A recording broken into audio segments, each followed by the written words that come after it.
Yo, what's up guys? Usapang play to earn games na naman po tayo at dito nga meron tayong titig isang upcoming play to earn game. Ito ngang Cat Island. At itong Cat Island guys, para makapag-purchase dito sa pre-sale daw nila ng mga cats. At mamaya nga ay papakita natin kung paano po kayo makakasali sa giveaway na yan kasi 10 whitelist spot po yung binigay nila sa atin sa community para naman sa mga gustong sumali at maging early adopter nga nitong game na to. So umpisa natin guys, Cat Island. Ano ba ito? At ano ba yung mga pwede nating malaman about dito sa game. At ito nga pinaka gameplay naman niya guys, ito nga ang pangingisda natin gamit naman itong mga cat na NFT nila at makakuha nga tayo ng rewards, yung mga token nila. Mamaya titignan din natin yung token na yan. At yan nga guys, get your license kasi may license din ito na sa ibang game nga tinatawag na contract. At yan nga, meron ding itong land gameplay kaso sobrang konti pa lang ng mga information na meron sila dito guys. At dahil nga napaka early pa lang ng stage ngayon. At dito nga sa roadmap, puntahan agad natin tong roadmap na to. Andito po tayo sa pre-sale guys. Oh, yan. Ito pa, pinaka-launch pa lang ito ng project at konti pa nga lang yun kahit sa Discord nila, kahit sa Twitter nila, konting-konti pa lang yung tao doon. At dito nga pre-sale stage pa lang tayo na mangyayari daw this end of 2021. So this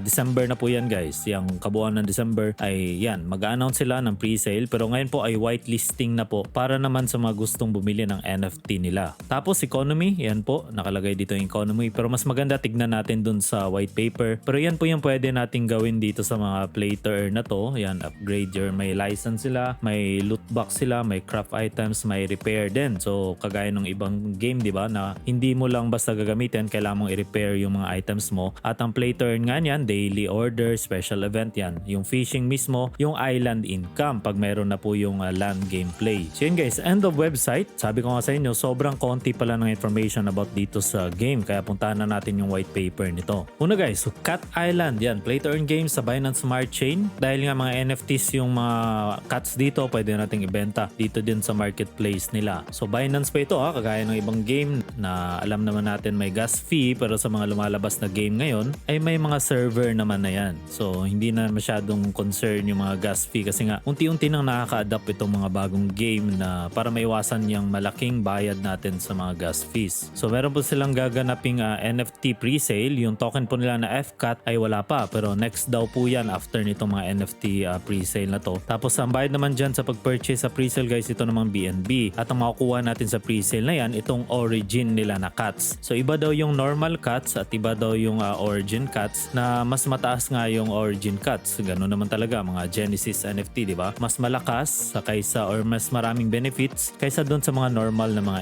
NFT. So yun guys, whitelisting po ngayon at para makasali kayo sa whitelisting na yan, meron po silang binigay sa atin na 10 whitelisting spot at ang kagandahan nga dyan ay meron tayong secret code dito. At kung gusto niyo pong sumali sa whitelisting na yan guys, ay punta na lang po kayo dito sa Discord natin. Ayan po sa giveaways. At dun din sa Discord ng Cat Island, meron din silang maraming giveaway ngayon kasi nga malapit na tong pre-sale na to. So yan guys, ginawa nilang tayo ng link para sa giveaway natin. At yan nga, X Shibusan. Tapos meron ditong mga ways para kayo makasali. At 10 nga yan, 10 winners guys. Sila na rin may migay dyan kasi gawa po nila itong link na to. At para naman sa pre-sale date, yan, whitelisting pa lang sa pre-sale date guys, i-announce naman yan dyan sa Discord. At wala pa nga information kung kailan talaga yung date na yan. So hintayin-hintayin lang po tayo guys sa announcement naman para sa mga dates, sa mga presyo. So sa gameplay naman niya, puntahan natin yung gameplay guys. Kailangan mo po ng cat. Ito nga pinaka-NFT nila. Pero take note guys itong mga NFT na to, itong mga cats, may mga iba-ibang job to. So parang Ragnarok yung dating may mga job. So hindi lahat may isda.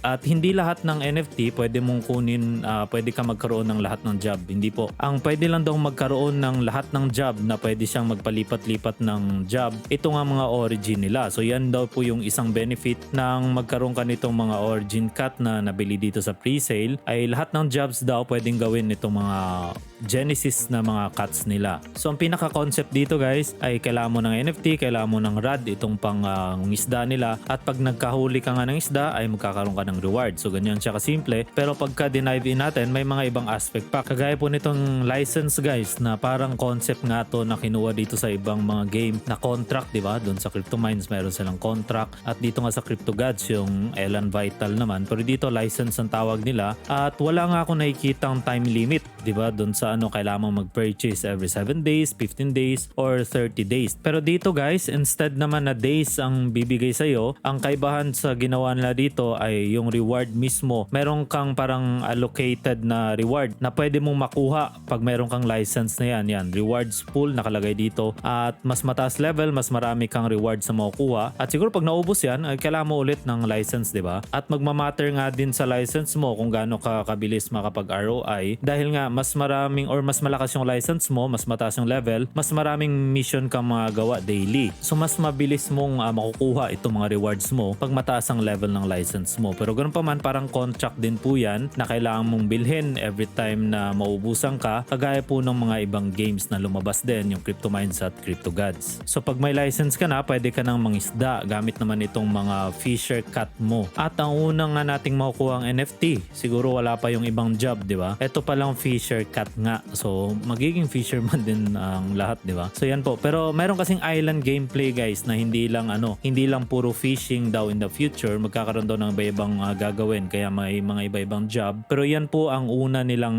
job, itong ang fisher cat. At yan nga, pag meron ka ng license, meron ka ng fisher cat, ay kailangan mo na ng rod.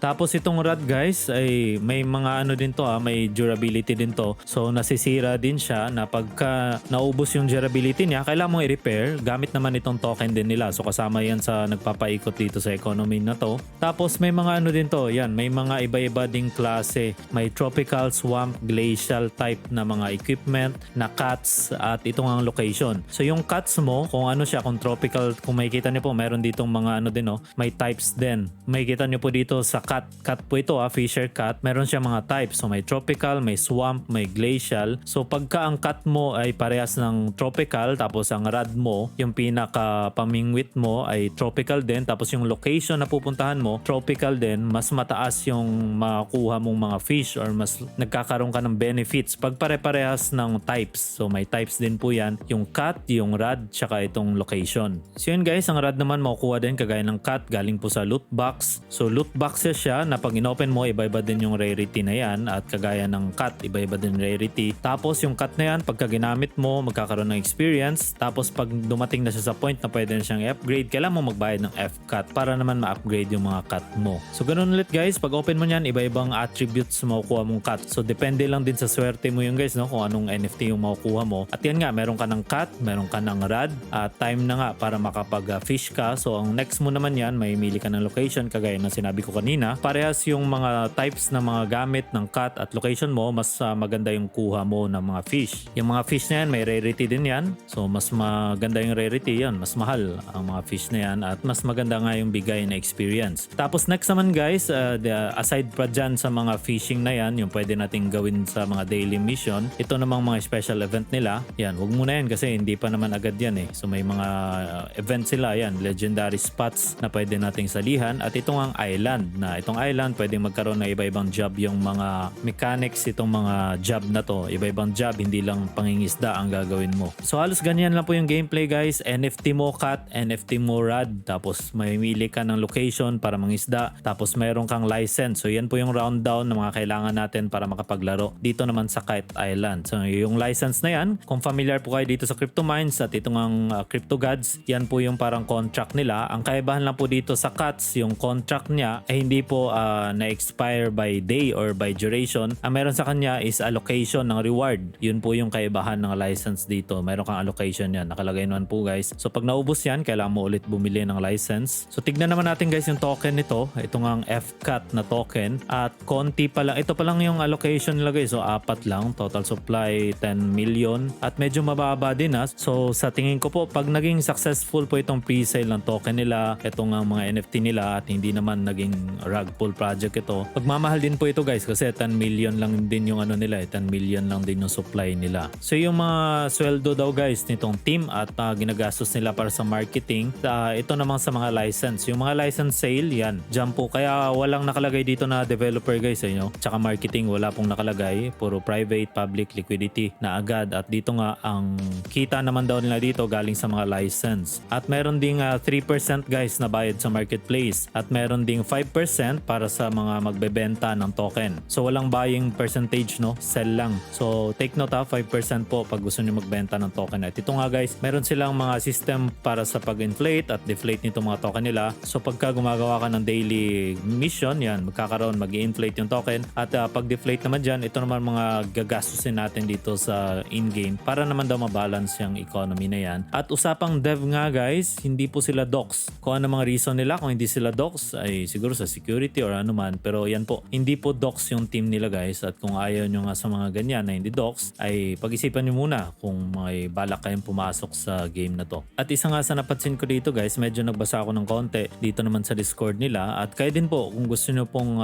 maging early adopter dito, ay siguro take time para magbasa kung ano pong nangyari dito at kung maganda naman yung reaction nila sa mga nagtatanong dito, sa mga para masagot din po yung mga ilang question nyo po na hindi na natin matatakel. At yan nga, ito nga ang ecosystem nila. Yan, nakalagay dito galing sa license. Ito yung mga creator eh. Itong si Elena Cat at yung ibang creator wala pa. At isa pa dito sa sinabi nila, yan naman we plan to create more licenses in the future and the whole ecosystem is designed to be long term. So long term naman daw yung design nila sa ecosystem at magkakaroon daw ng magandang reward pag if we do a good job. And only, may nakalagay kasi dito guys if the game is good enough to keep attracting new users. So ganun pa rin babagsak, ay may lifespan pa rin guys. Depende nga sa support din ng mga new user. So ganun talaga. Pagka fully play to earn ng isang laro, ay talagang may chance talaga na hindi mapaikot at hindi mabalance yung economy. So kailangan talaga ng tulong nitong mga bagong pumapasok. So ingat na rin po kayo pagka pumasok kayo dito na medyo alanganin na. So research po ulit pag medyo matagal na po ito na-release itong game at talagang medyo or sa TokTok or sa huli na kayo nakapasok. So yun lang po yung mga information natin dito guys. Sinerch ko po itong mga assets nila. Hindi ko po makita itong mga assets somewhere. So I think gawa naman siguro nila original at kung hindi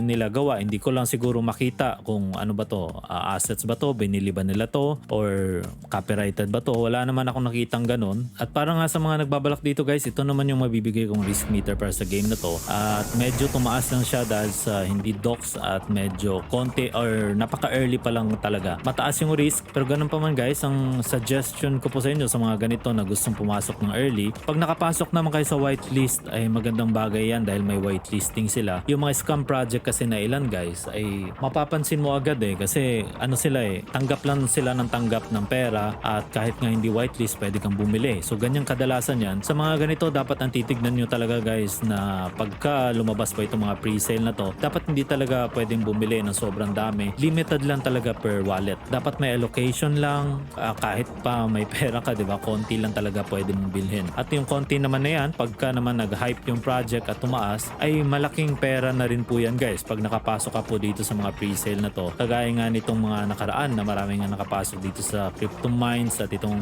Crypto Gods yan. Ang dami na pong kumita dyan kasi nakapasok sila sa pre-sale. At pag nakapasok nga kayo sa mga pre-sale na yan, kahit nga hindi na pag-usapan yung game, ay malaking bagay yan. Lalo na pagka nakapasok kayo kahit sa whitelisting lang, tapos pwede nyo pong ipa-fund yan sa iba din. Basta yun po yung titignan nyo guys. Dapat limited lang talaga ang ma-purchasing dito. Pagka nakita mong ito lumabas yung pre-sale nila, tapos pwede kang bumili ng mga unlimited token, ng mga unlimited na mga NFT, ay mag-isip-isip na kayo at baka scam nga yan. So yan po yung hintayin natin dito sa game. At sa mga nakuha po natin information about dito sa game, ay yan naman yung risk meter natin. At para pa sa ibang upcoming feature natin guys, marami pa silang feature kaso 2022 po ito medyo matagal pa. Yan yung island nila na magkakaroon ng house, yung cooking pot, at iba-iba nga yung pwede mong gawin sa island na yan. So cat island kasi siya So ang pinakauna lang talaga nila, kaya hindi ko muna tinakal yung mga ibang aspect na yan kasi fishing lang talaga yung pinakauna nilang gameplay nitong Cat Island. So sana po nakatulong sa inyo yung mga information na binigay natin guys. Yan po ay hindi yan masasabing accurate yung mga information na yan. Yan po ay personal ko lang pong binibigay sa inyo. Pati po yung risk meter natin, personal opinion lang po natin yan about naman dito sa mga ni-review natin, about naman dito sa Cat Island. So kung gusto niyo pong sumali dito sa Cat Island guys, yan po, medyo nagkakaroon na ng ingay itong mga NFT na ganito or itong mga play to earn games na ganito na mayroong mga licenses, mayroong mga contract kagaya ng mga nakaraan na mga lumabas na mga game, di ba? Na naging successful naman. At dito nga ay wala pa tayong kasiguraduhan kung magiging successful po ito. Kaya hinay-hinay lang din sa pagtalpak guys. Pero pagka nakakuha kayo ng whitelist spot dito at nakatalpak kayo, mababa lang naman yung price guys. guys, at pagka na-release naman to ay pwede nyo ibenta ng mataas. Yun yung kagandahan na makakasali ka sa mga iba-ibang whitelisting, sa mga iba-ibang pre-sale. At isa na nga dyan, ito namang Cat Island. So bahala na po kayo guys kung papasok kayo o hindi. Hindi ko po sinasabing dapat kayong pumasok, huwag kayong dapat pumasok. Ito po ay nagbibigay lang po tayo ng information about naman dito sa mga iba-ibang klaseng play to earn games. At lagi po kayong maging responsible sa mga investment po ninyo. So I think hanggang dyan lang po muna yung video natin about naman dito sa Cat Island, at sa mga gustong sumali sa whitelisting, mayroon po tayong link dito sa Discord natin guys. At syempre huwag niyo po kalimutan mag-subscribe sa ating channel at i-click ang notification bell para lagi naman kayong updated sa mga usapang play to earn. Paki-like na rin po at share itong video. Yan lang po muna sa ngayon. See ya guys!